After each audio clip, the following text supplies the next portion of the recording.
The Emperor's New Clothes. Written by Hans Christian Andersen.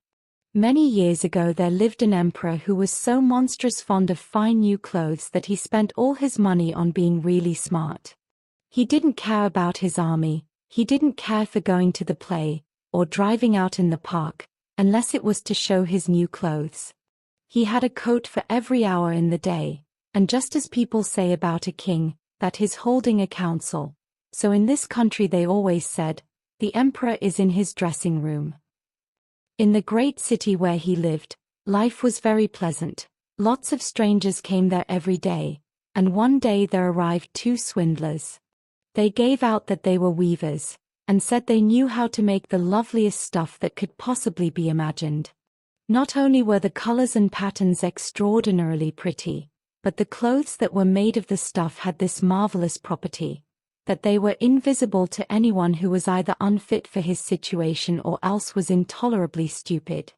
Very excellent clothes those must be, thought the emperor. If I wore them I could tell which are the men in my realm who aren't fit for the posts they hold. I could tell clever people from stupid ones. To be sure that stuff must be made for me directly. Accordingly he gave the two swindlers a large sum in advance, so that they might begin their work. They set up two looms and pretended to be working, but they hadn't a vestige of anything on the looms. In hot haste they demanded the finest of silk and the best of gold, which they stuffed into their own pockets, and they worked away at the bare looms till any hour of the night. I should like to know how they are getting on with the stuff, thought the emperor. But to tell the truth he had a little misgiving when he reflected that anyone who was stupid or unsuited to his post couldn't see the stuff. Of course, he was confident that he needn't be afraid for himself. All the same he decided to send someone else first to see how things were. Everybody in the whole city knew what a marvelous power was in the stuff, and everybody was agog to see how incompetent and how stupid his neighbor was. I'll send my good old minister down to the weavers, thought the emperor. He can quite well see how the stuff is shaping. He's an intelligent man, and no one is better fitted for his post than he. So the worthy old minister went into the hall where the two swindlers were sitting working at the bare loom. Heaven help us, thought the old minister, staring with all his eyes. I can't see a thing, but he didn't say so. Both the swindlers begged him to be pleased to step nearer, and asked if here was not a pretty pattern, and beautiful colors, and they pointed to the bare looms, and the poor old minister kept staring at it, but he couldn't see anything, because there was nothing to be seen. Gracious goodness, thought he, can I be stupid? I never thought so, and nobody must get to know it. Can I be unfit for my office? No, no. It won't do for me to say I can't see the stuff. Well, have you nothing to say about it? Said the one who was weaving. Oh, it's charming. Most delightful, said the old minister, looking through his spectacles. The pattern. The color. Yes, indeed, I must tell the emperor I am infinitely pleased with it, said both the weavers, and proceeded to describe the colors, naming them, and the uncommon pattern. The old minister listened carefully so as to be able to repeat it when he went back to the emperor, and so he did.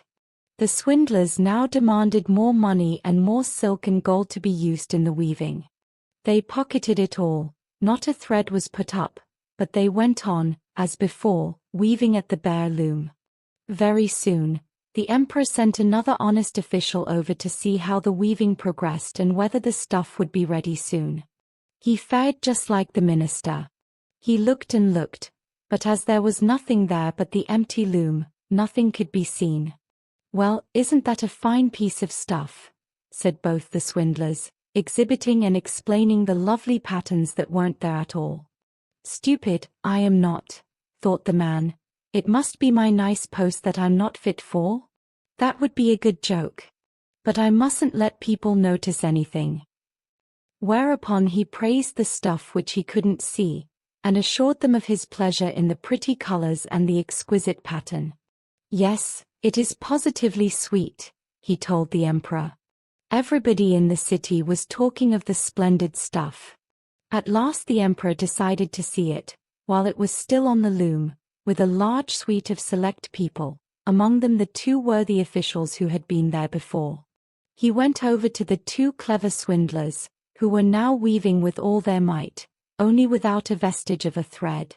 "Now, is not that magnificent?" said both the worthy officials. "Will your majesty deign to note the beauty of the pattern and the colors?" And they pointed to the bare loom, for they supposed that all the rest could certainly see the stuff. "What's the meaning of this?" thought the emperor. "I can't see a thing. This is terrible. Am I stupid?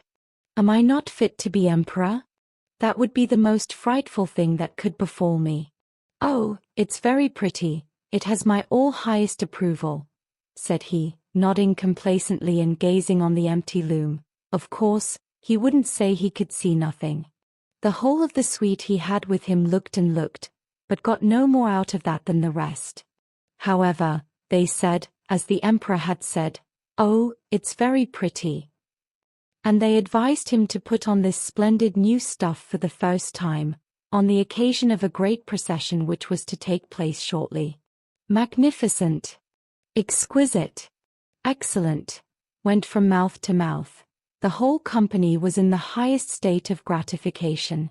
The emperor gave each of the swindlers a knight's cross to hang in his buttonhole and the title of gentleman in weaving. The whole night, previous to the morning on which the procession was to take place, the swindlers sat up, and had upwards of 16 candles lit. People could see they were hard put to it to get the emperor's new clothes finished. They pretended to be taking the stuff off the loom, they clipped with scissors in the air, they sewed with a needle without thread, and finally they said, "Look now. The clothes are finished." The emperor with the noblest of his personal attendants came thither himself. Each of the swindlers raised an arm in the air as if holding something up, and said, "See, here are the hose, this is the coat, this is the mantle," and so on.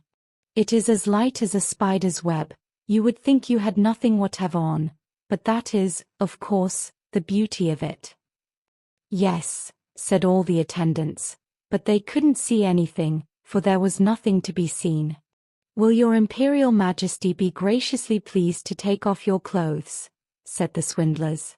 "We can then put the new ones upon you here, before the large mirror." The emperor took off all his clothes, and the swindlers behaved as if they were handing him each piece of the new suit which was supposed to have been made, and they put their hands about his waist and pretended to tie something securely. It was the train. The emperor turned and twisted himself in front of the glass. "Heaven! How well it fits! How beautifully it sets!" said everyone. "The pattern! The colors! It is indeed a noble costume."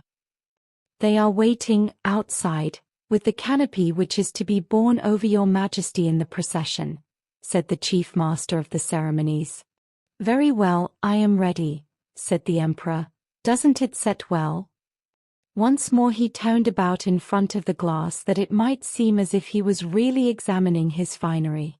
The lords-in-waiting, who were to carry the train, fumbled with their hands in the direction of the floor as if they were picking the train up. They walked on, holding the air. They didn't want to let it be noticed that they could see nothing at all. So the emperor walked in the procession under the beautiful canopy, and everybody in the streets and at the windows said, "Lord! How splendid the emperor's new clothes are! What a lovely train he has to his coat!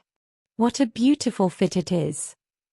Nobody wanted to be detected seeing nothing. That would mean that he was no good at his job, or that he was very stupid. None of the emperor's costumes had ever been such a success. "But he hasn't got anything on," said a little child. "Law! Just hark at the innocent," said its father. And one whispered to the other what the child had said. "That little child there says he hasn't got anything on." "Why, he hasn't got anything on," the whole crowd was shouting at last, and the emperor's flesh crept, for it seemed to him they were right. But all the same, he thought to himself, "I must go through with the procession." So he held himself more proudly than before, and the lords-in-waiting walked on bearing the train. the train that wasn't there at all.